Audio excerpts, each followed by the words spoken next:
All right, sports fans, how's everybody out there doing? William Martin coming at you one more time here on YouTube with another edition of the 300 Pounds of Sports Knowledge Podcast.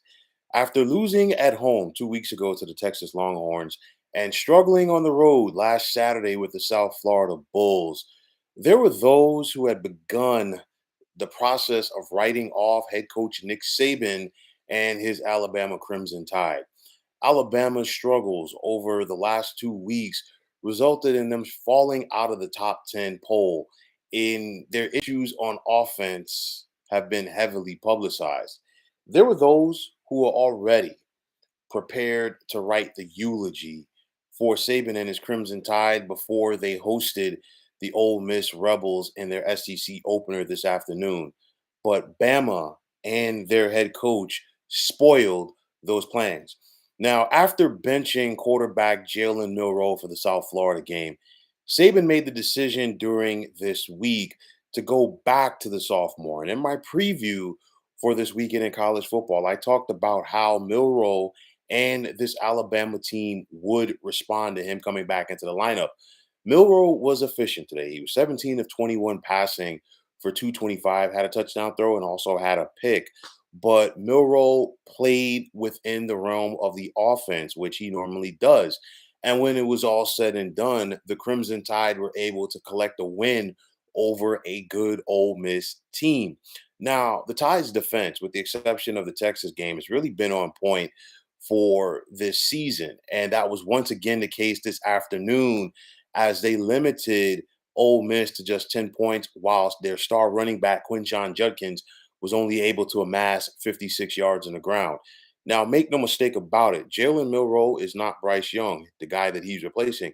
And that's fine. The Alabama just needs Jalen Milroe to be the best Jalen Milroe that he can be. And like I said, last this past week or earlier this week rather, I felt that Alabama and Saban really panicked, if you will, as far as benching Milroe for the South Florida game after the Texas loss. I really felt that Alabama should have used that contest against South Florida to allow this whole team to get back on track. And I think Jalen Milroe, had he have been out there, he would have given Alabama a better chance to win that game, even though that they did.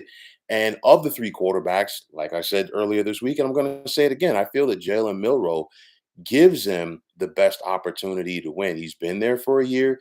He's been in the system, at least under Saban. Obviously, you got a new play caller now in Tommy Reese coming from Notre Dame, but nonetheless, the kid can play. And at the end of the day, what he does well and succeeds at, as being a runner, being a dual threat, he's not going to go out there and beat Bryce Young.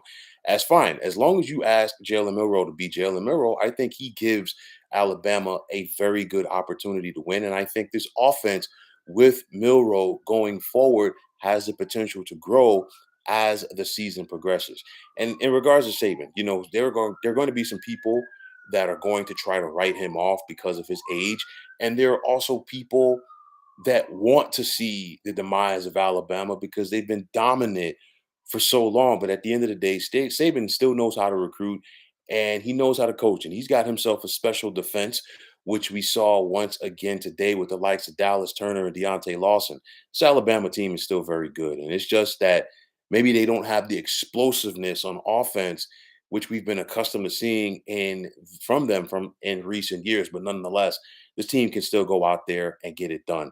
This was a complete win for Alabama over a very good Ole Miss team. We saw it as they did it with special teams.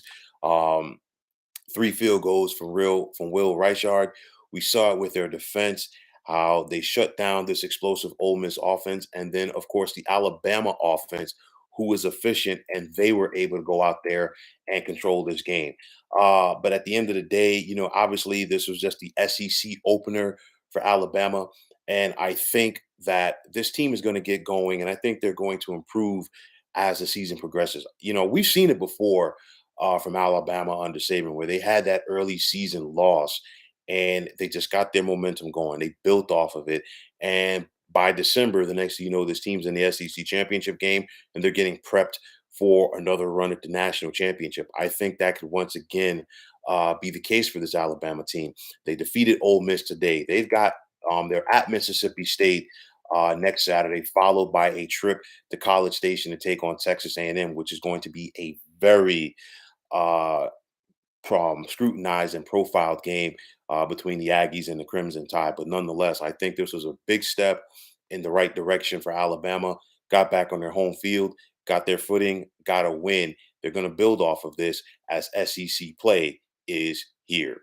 So, folks, that is going to wrap it up. And as always, I want to take this time out to thank you for tuning into the 300 Pounds of Sports Knowledge podcast here on YouTube. I want to take this time out to thank all of you fine folks out there for tuning in. And if you have not already, please feel free to subscribe to this channel. Now, if you're on the X, formerly known as Twitter, please feel free to follow me at 300 Pounds of Sports. And like I always say, if you follow me, it'll be my pleasure to follow you right back. There's also the sports discussion group on Facebook at the Sports Depot 365. Now, you can check it out, drop a line, and be a part of one of the better sports debating sites going on social media. So, once again, fine folks, my name is William Martin, and I am signing off. And I'm saying take care and have yourselves a wonderful day.